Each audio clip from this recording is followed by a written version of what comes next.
दर्शकों, संचार क्रांति न्यूज चैनल के धरती और स्वास्थ्य कार्यक्रम में आपका स्वागत है। इस कार्यक्रम के अंतर्गत हम आपको बताएंगे कृषि भूमि, कृषि के विशेषज्ञता के साथ साथ वैज्ञानिक तौर तरीके और किस प्रकार से कृषि को समृद्ध बनाया जा सकता है और कृषि को समृद्ध बनाते हुए देश को समृद्ध कैसे बनाए। इसके लिए हम समय समय पर विशेष कृषि विशेषज्ञों और एक्सपर्ट्स को लाएंगे और हम जानेंगे आपके प्रश्नों के बारे में और कुछ मिथ जो होते हैं उनके बारे में और उपचार के बारे में। आज हमारे साथ में मौजूद हैं कृषि विशेषज्ञ संजीव सभरवाल जी। सभरवाल जी, आपका स्वागत है। सभरवाल जी, अपना संक्षिप्त परिचय दे सकते हैं? हाँ जी, मैंने जो है मूल पढ़ाई जो करी है वो एग्रीकल्चर में इंजीनियरिंग करी, उसके बाद MBA किया, उसके बाद में फिर नौकरी करते रहा। तो नौकरी के दौरान ही मैंने CFA का भी किया है कोर्स। ये डॉक्टर साहब, ये CFA क्या है? सर्टिफाइड फार्म एडवाइजर एक बहुत ही अच्छा और कृषि मंत्रालय द्वारा चलाया जा रहा है, बहुत ही जिसे कहें कि फायदेमंद कोर्स है और बहुत प्रेस्टिजियस कोर्स है। 1 साल का कोर्स होता है ये। इसमें क्या विशेषज्ञता हासिल होती है? हाँ, ये आपको फसल का चयन करना होता है। अच्छा। और जिस फसल का आप चयन करते हैं तो उस फसल के निदेशालय में जो डायरेक्टरेट है पूरे देश में एक ही होता है। जैसे संतरे का महाराष्ट्र में है, अपने सरसों का भरतपुर में है। तो मैंने जो चयन किया था वो औषधीय फसलों का चयन किया, औषधीय फसलों में किया था ये। तो कोर्स प्रमाणित कृषि सलाहकार का, तो इसका गुजरात आणंद में है जी। तो वहाँ जाके 1 महीना रहना पड़ता है और बाकी 1 साल तक पूरा चलता है, थीसिस, वाइवा, सब चीजें जैसे PhD का होता है। सेम वही पैटर्न पे इसका होता है कोर्स। और फिर वो आपको ये सर्टिफिकेट अवार्ड हो जाता है।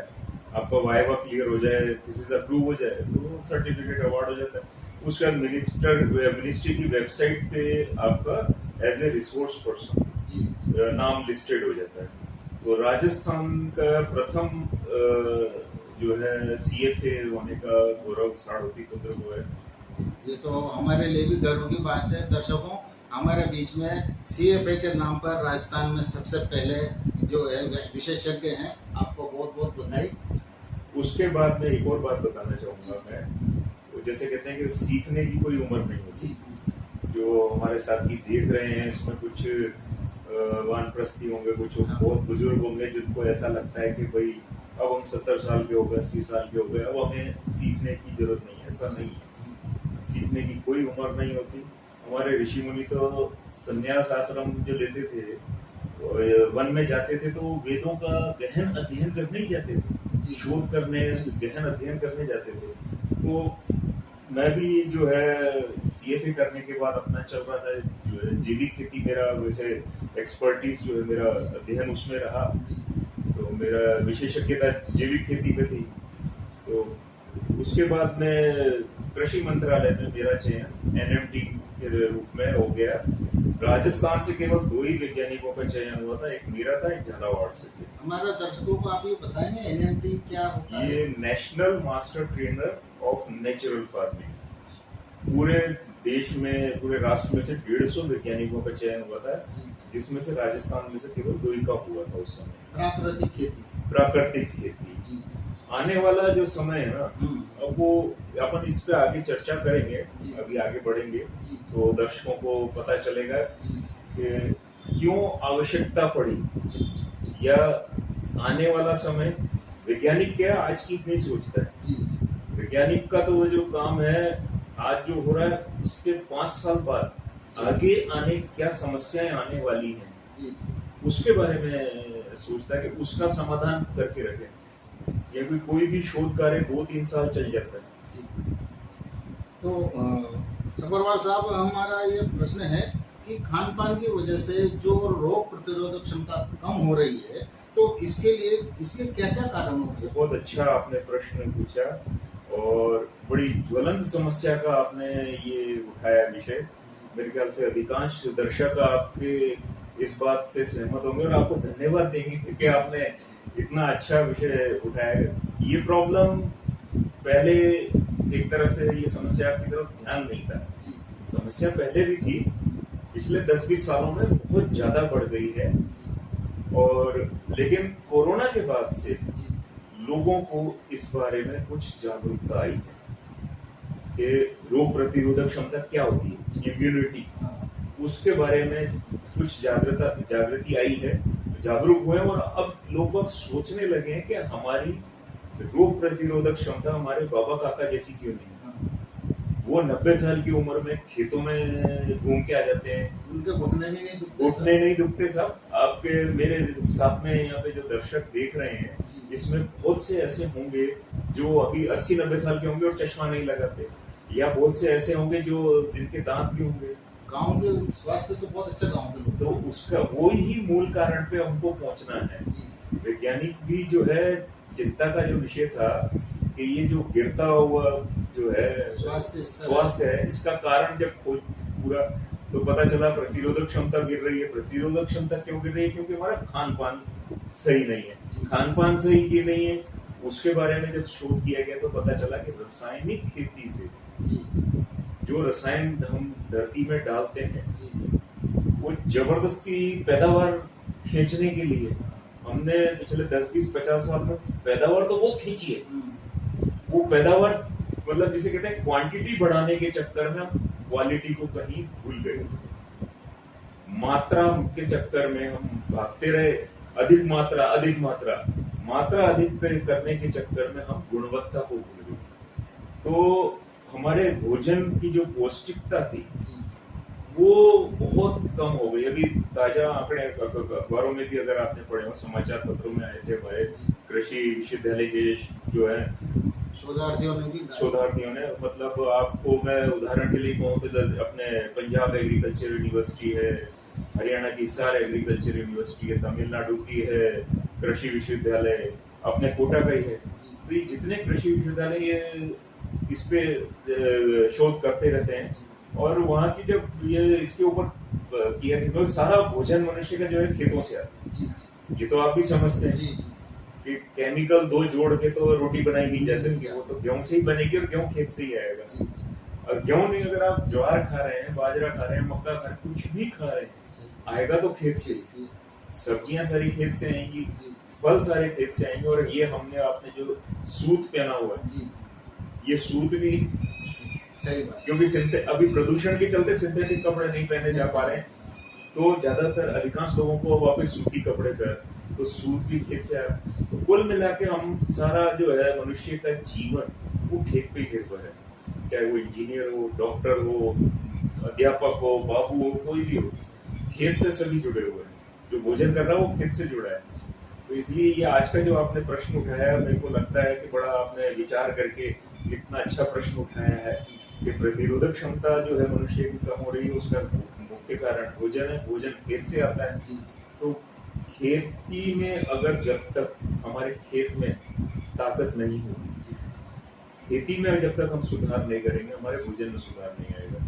तो मैं वापस वो आता हूँ अखबारों पे जो कह रहा था कि हमारे जो पौष्टिक तत्व हैं, लोहा, तांबा, जस्ता, ये सब चीजें हमारे शरीर के लिए आवश्यक है।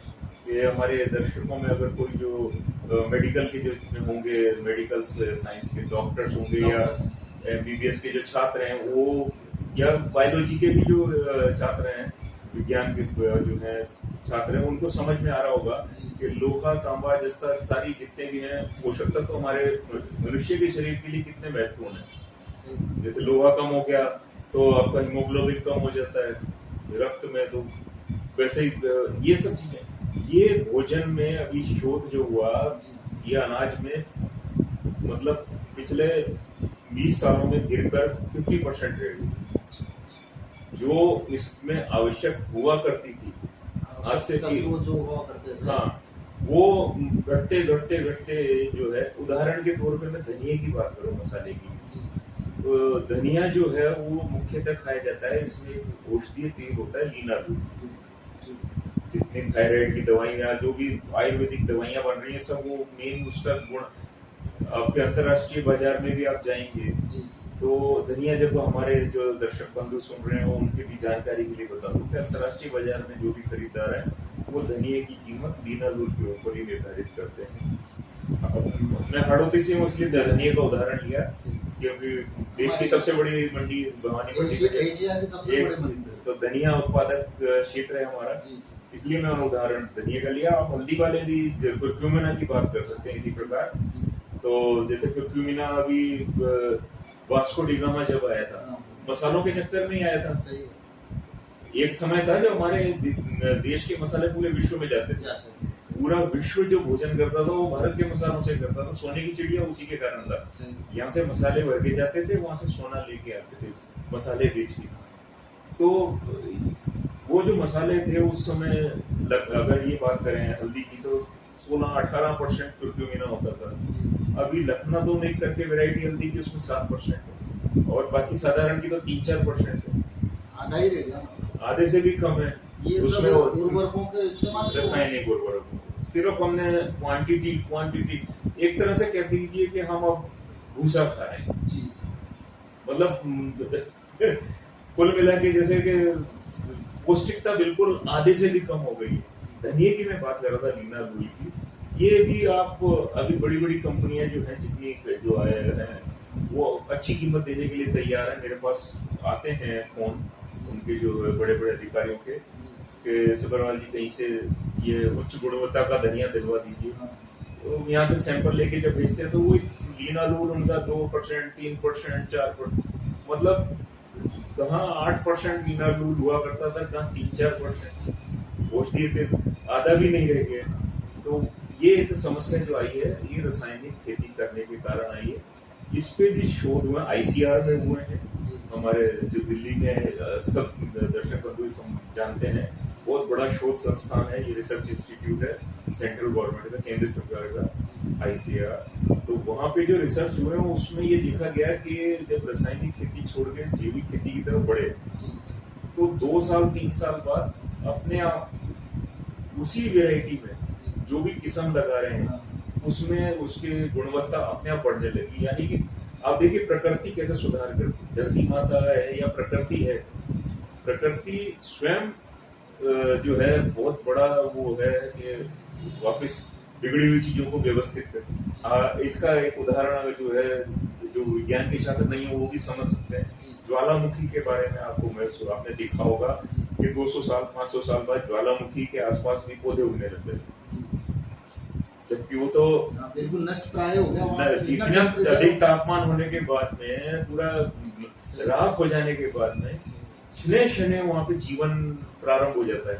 प्रकृति माता ज्वालामुखी की तरफ बढ़ती है और वो जीवन, तो मैं वही कहूंगा कि जैसे ही आप रासायनिक खेती छोड़ते हैं तो अपने वापस आ जाएंगे।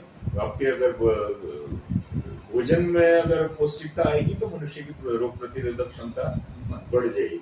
अब समस्या ये आती है इसमें कि भोजन ये रासायनिक छोड़ के जाना किधर। जी जी, तो हमारा इसी से संबंधित एक सवाल था कि हम सबका भोजन खेतों से आता है और वर्तमान में किस प्रकार की खेती करनी चाहिए। बहुत अच्छी बात कही आपने। ये भी मेरे ख्याल से अधिकांश दर्शक इस चीज पर सवाल उनके मन में चल रहा होगा, ये चीज सुनने के लिए आतुर होंगे कि रासायनिक छोड़ के जाए तो जाएगा। तो पिछले कुछ वर्षों से, लगभग 10 वर्षों का पहलू में तो जो है इसमें अध्ययन कर रहा हूँ 10-15 साल से, तो सरकार ने, वैज्ञानिकों ने, अधिकारियों ने बहुत कार्य किया है जैविक खेती को प्रोत्साहित करने के लिए। तो लेकिन इस पे फिल्में भी बनी हैं बहुत, साउथ इंडिया में, दक्षिण भारत में, अपने यहाँ पे आजकल एक तरह से स्टेटस सिंबल हो गया ऑर्गेनिक फार्मिंग। किसी से भी बात करो मैं ऑर्गेनिक प्रोडक्ट खा रहा हूँ, तो वो चाहे उसको पूरा पता नहीं कि व्हाट इज ऑर्गेनिक, जैविक होता क्या है वो नहीं पता, लेकिन एक स्टेटस सिंबल बन गया है। पर अब जैविक से भी आगे बढ़ने की बात आ रही है। जो जैविक से आगे भी कुछ है? हाँ बिल्कुल। जो हमारे माननीय प्रधानमंत्री जी को हमारे जो सुझाव गए थे कृषि मंत्रालय के द्वारा, तो उस पे मैं धन्यवाद देना चाहूंगा कि उन्होंने उस पे विचार किया और इस चीज को समझा कि देश आर्थिक रूप से तभी सक्षम हो पाएगा जब खेती सक्षम होगी। वो भारत एक कृषि प्रधान देश है, ये हम आज की बात नहीं, ये सदियों में नहीं, युगों से मैं वास्को डी गामा के समय की बात कर रहा हूँ, तो जो इतिहास के हमारे दर्शक हैं उनको पता होगा, वो पूरा ये जानते होंगे कि वास्को डी गामा जो आया था वो मसालों की खोज तो में अब आप उससे समझ लीजिए कि हमारे खेती जो है हमारी किस स्तर की थी। और आज तो भारत कृषि प्रधान देश है। भारत की अर्थव्यवस्था, हम माने या ना माने, भारत की अर्थव्यवस्था कृषि पर निर्भर है। अब भारत को वो कहते हैं ना, क्या कितने ट्रिलियन इकोनॉमी बनानी है, वर्ल्ड की तीसरी रैंकिंग या दूसरी रैंकिंग की इकोनॉमी बना, तो इकोनॉमी आप उसको कंट्री को बनाओगे कैसे? जिस कंट्री की economy, the whole economy of our country depends on agriculture. So unless until you improve, you strengthen agriculture, you can not strengthen economy. जब अर्थव्यवस्था कृषि पे निर्भर है, तो कृषि को अगर हम सक्षम नहीं करेंगे, उसको शक्तिशाली नहीं करेंगे, अर्थव्यवस्था शक्तिशाली नहीं होगी। तो ये बात माननीय प्रधानमंत्री जी ने जो आत्मनिर्भर भारत विकसित भारत का जो स्लोगन दिया, ये वहां से निकल के आया है कि भारत को आत्मनिर्भर करने का मतलब आत्मनिर्भर, कि जो कुछ भी यहाँ पैदा हो रहा है हमारी जमीन से, हमारी धरती से, उस पे हम अपनी निर्भरता बढ़ाएं, तो पैसा बचेगा जो हमारा फॉरेन टू जा रहा है, पहली बात। और उसकी गुणवत्ता बढ़ानी है। विकसित भारत मतलब अब हमको जो हम पैदा कर रहे हैं, वो डीएपी सारा इंपोर्ट होता है हमारा, कितनी फॉरेन करेंसी हमारी जा रही है उसमें, विदेशी मुद्रा हमारा सारा डीएपी आयात करने में खर्च हो जाता है, क्योंकि डीएपी बनाने की जरूरी जो है यहाँ उपलब्ध नहीं है। पोटाश हमारा अधिकांश वहां से आयात होता है विदेशों से, तो कितनी हमारी विदेशी मुद्रा का वहां चला। तो प्राकृतिक, इसका जैविक खेती का जो है से भी आगे बढ़ने की बात यह आई कि प्राकृतिक खेती का एक नियम जो है, मेरे दर्शक बंधुओं में से बहुत से कृषि से जुड़े हैं, तो उनको मैं बताता हूँ, एक बड़ा साधारण सा है, समझाने का प्रयास करूँ जो आपको याद रह जाएगा। इसका जो है सिद्धांत हम कहते हैं कि प्राकृतिक खेती में 3 दिनों के अलावा आप किसी से कुछ नहीं खरीद सकते। अब आप समझिए इस चीज को, पैसा जो किसान का है वो आपका कहीं खर्च नहीं होना है। कहाँ खर्च होना है? कुम्हार, सुथार और लुहार, गिनती के 3 जनों से खरीदने का इसमें अनुमति है। बाकी सब चीज किसान को जंगल और खेत में ही बनानी है। खाद भी, दवाई भी, बीज भी, जो कुछ चाहिए उसको खेती के लिए, अब वो जब जंगल से वहीं से बनाएगा तो उसका खर्चा कम होगा।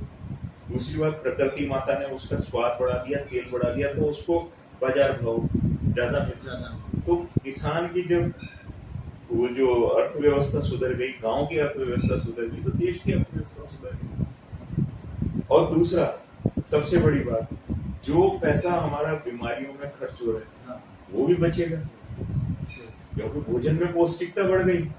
भोजन में पौष्टिकता बढ़ गई तो हमारा इम्यूनिटी बढ़ गई, मेडिकल एक्सपेंसेस कम हो गए, खर्चा कम हुआ। दूसरी बात, आपकी उत्पादक, आप एक बीमार आदमी कितना काम कर सकता है और एक स्वस्थ आदमी कितना काम कर सकता है, ये भी सोचिए, एफिशिएंसी बढ़ जाएगी। तो डबल फायदा है।